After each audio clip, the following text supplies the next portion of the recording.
오늘 말씀은 시편 9장 11절에서 20절 말씀입니다. 말씀을 한 절씩 교독하겠습니다. 너희는 시온에 계신 여호와를 찬송하며 그의 행사를 백성 중에 선포할지어다. 피 흘림의 신문하시는 이가 그들을 기억하시며 가난한 자의 부르짖음을 잊지 아니하시도다. 여호와여 내게 은혜를 베푸소서. 나를 사망의 문에서 일으키시는 주여 나를 미워하는 자에게서 받는 나의 고통을 보소서. 그리하시면 내가 주의 찬송을 다 전할 것이요 땅 시온의 문에서 주의 구원을 기뻐하리이다. 이방 나라들은 자기가 판 웅덩이에 빠짐이여 자기가 숨긴 그물에 자기 발이 걸렸도다. 여호와께서 자기를 알게 하사 심판을 행하셨으며 악인은 자기가 손으로 행한 일에 스스로 얹혔도다. 악인들이 스올로 돌아가며 하나님을 잊어버린 모든 이방 나라들이 그러하리로다. 궁핍한 자가 항상 잊어버림을 당하지 아니하며 가난한 자들이 영원히 실망하지 아니하리로다. 여호와여 일어나사 인생으로 승리를 얻지 못하게 하시며 이방 나라들이 주 앞에서 심판을 받게 하소서. 여호와여 그들을 두렵게 하시며 이방 나라들이 자기는 인생일 뿐인 줄 알게 하소서. 아멘. 아멘. 우리 1절을 같이 한번 읽어볼까요? 11절을 한번 더 읽어봅시다. 시작. 너희는 시온에 계신 여호와를 찬송하며 그의 행사를 백성 중에 선포할지어다. 아멘. 주님을 잊지 않는 백성은 영원히 잊히지 않습니다. 이런 제목으로 말씀을 잠깐 나누겠습니다. 여러분, 이 선한 일을 하다가 낙심해 본 적 있으시죠? 나는 선한 의도로 어떤 일을 했는데 그런 나의 의도가 통하지 않을 때 참 마음이 낙심될 때가 있습니다. 사도행전 16장에 보면 바울과 실라가 그랬습니다. 그들이 이제 2차 전도 여행 중에 빌립보라는 곳에 들렀는데 그곳에서 이제 바울은 한 귀신 들려 점치는 여종을 만납니다. 그래서 그 여종의 참 상태를 보고 그 귀신에 억압되어서 온전히 자기의 삶을 살지 못하고 있는 그 상태를 보고 그녀에게서 귀신을 내쫓아 줍니다. 그래서 그녀를 온전케 하지요. 그런데 그런 바울과 실라에게 참 한 사람을 온전케 한 그 바울과 실라에게 돌아온 일은 심한 채찍질과 또 깊은 감옥에 갇히는 일이 있었습니다. 정말 억울하고 답답한 상황이었습니다. 아픈 사람을 고쳐주었으면 어떤 대접을 받아야 마땅합니까? 그 아픈 사람에 고쳐준 것으로 인해서 사람들로부터 대접을 받아야 마땅한데 오히려 돌아온 것은 이 채찍질과 이렇게 깊은 감옥에 투옥되는 일이었기 때문에 그렇죠. 사실 인생을 살면서 우리가 이런 일을 자주 경험하게 됩니다. 그렇게 하면 안 되지만 자주 경험하게 됩니다. 나는 선을 행하고 도움을 베풀었는데 그 결과는 자주 무시와 핍박으로 돌아올 때가 많습니다. 참 그럴 때에 많은 사람들은 자조적이 되고 또 비관적이 되고 이렇게 마음을 닫게 되지요. 그래서 참 웅크러들게 되는데 바울과 실라는 그런 상황에서 여러분 어떻게 했지요? 잘 아시겠지만 사도행전 16장 25절에 보면 이 한밤중에 바울과 실라가 기도하고 하나님을 찬송하며 제수들이 듣더라고 성경은 기록하고 있습니다. 바울과 실라가 이렇게 기도한 거는 이해가 됩니다. 그죠? 답답하고 힘이 들었을 테니까 당연히 기도했겠지요. 이 감옥에서 건져달라고 기도할 수 있겠죠. 그런데 그 다음에 나오는 기도하고 하나님을 찬송하며 여기서 찬송은 참 이해하기 어려운 부분이 아닐 수 없습니다.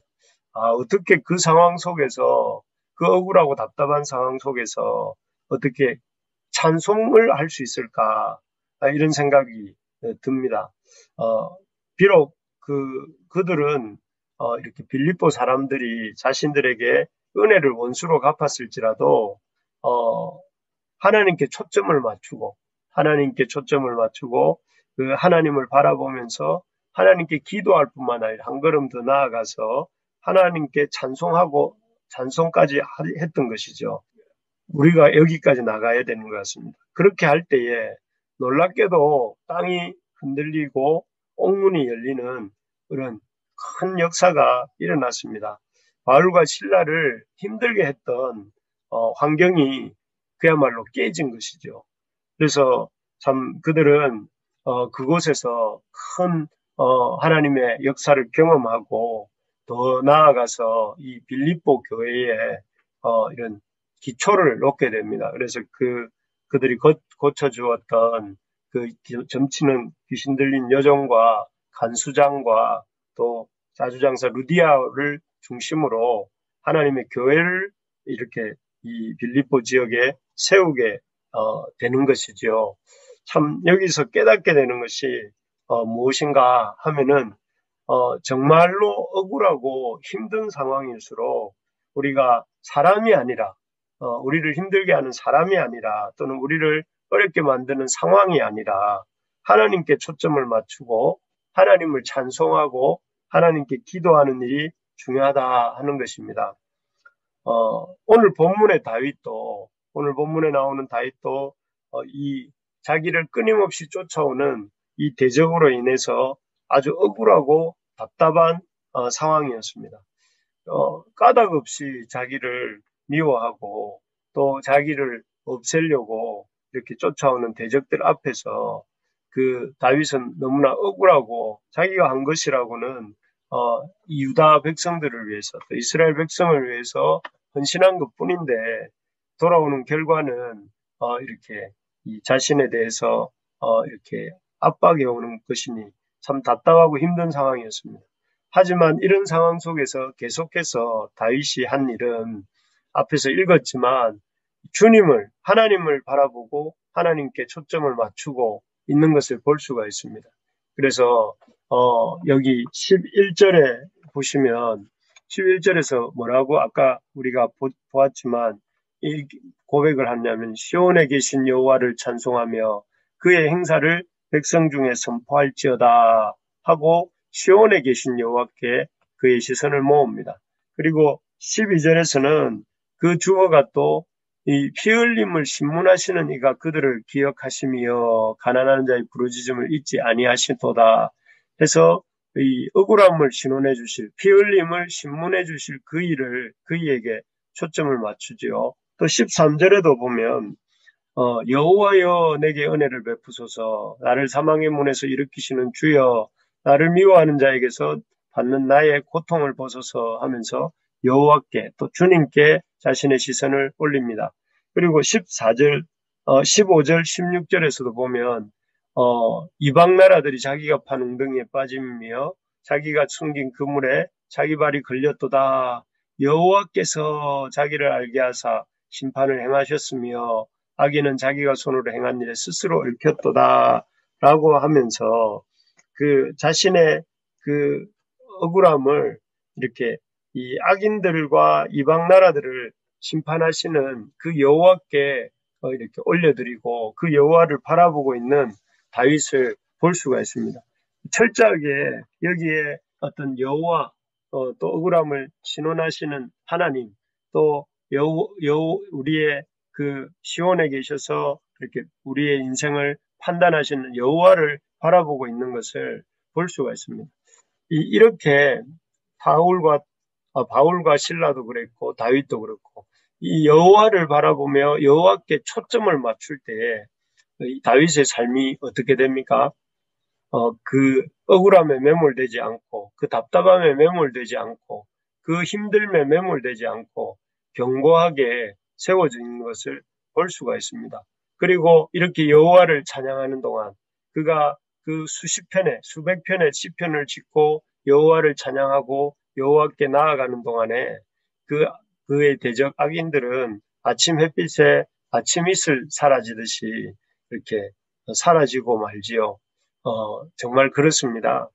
문제적 상황이나 우리에게 힘든 문제와 상황이나 사람을 가지고 싸우지 않고 하나님을 바라보며 하나님께 초점을 맞추는 우리 모두가 될 수 있기를 바랍니다.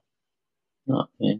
이를 위해서 날마다 여러분 하나님께 초점을 맞추고 주님과 이렇게 새벽 기도에서도 만나지만 여러분 개인적으로도 주님과 만나 교제하는 시간을 가지기 바랍니다. 그래서 주님과 계속 독대하는 시간들이 확보돼 나갈 때에 우리의 인생이 더 주님을 깊이 알아갈 수 있는 것이죠.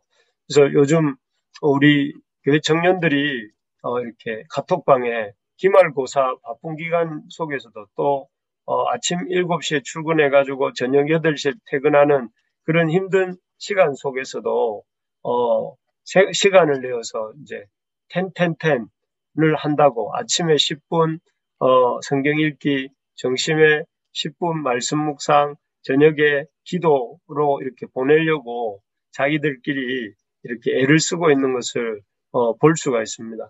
그래서 서로 이렇게 하루 일과를 어떻게 보내고 있는지 카톡방에 글도 올리고 또 서로 격려하고 있는 이런 모습들을 보는데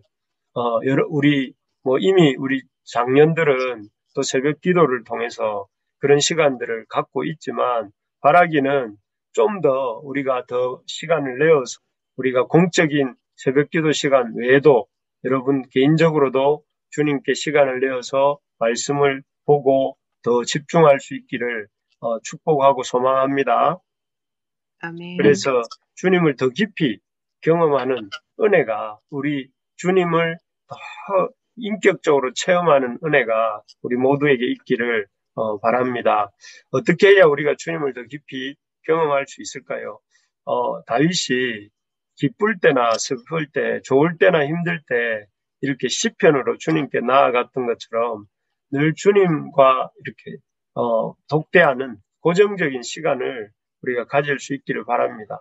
그래서 그 시간은 무슨 일보다도 이렇게 이 주님의 하신 일을 열심히 읽고 또 그 주님의 성품을 묵상하면서 이렇게 나아갈 수 있기를 바랍니다. 그리고 두 번째로는 그래서 주님과의 첫 독대하는 시간을 갖고 그다음에 주께 받은 은혜를 이웃과 나누는 시간을 가져야 됩니다.